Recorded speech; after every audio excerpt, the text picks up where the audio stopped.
कोल्हापुरात लोकशाही दिनी तक्रारींचा पाऊस, जिल्हाधिकाऱ्यांचे प्रशासनाला कडक निर्देश।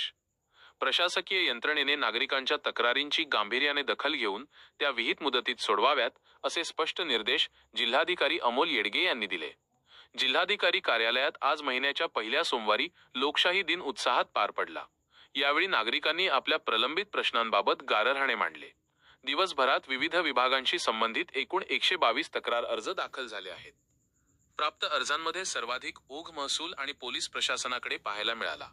महसूल विभागाशी संबंधित एकूण 38 अर्ज आले असून त्यात पन्हाळा 11 आणि करवीर 5 तहसील कार्यालयांचा प्रमुख समावेश आहे। इतर शासकीय विभागांकडे 84 अर्ज प्राप्त झाले। विशेष म्हणजे पोलीस अधीक्षक कार्यालयाशी संबंधित सर्वाधिक 19 तक्रारींची नोंद झाली, तर जिल्हा परिषदेकडे 18 आणि भूमी अभिलेख विभागाकडे 10 अर्ज आले।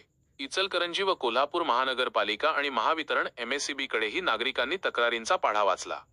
जिल्हाधिकारी अमोल येडगे यांनी प्रत्येक अर्जाची सविस्तर माहिती घेऊन संबंधित विभाग प्रमुखांना सूचना दिल्या।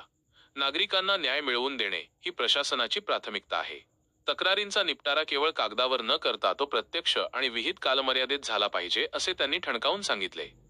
यावेळी निवासी उपजिल्हाधिकारी गजानन गुरव, अतिरिक्त मुख्य कार्यकारी अधिकारी संतोष जोशी, भूमी अभिलेख अधीक्षक शिवाजी भोसले यांच्यासह सर्व प्रमुख विभागांचे अधिकारी उपस्थित होते।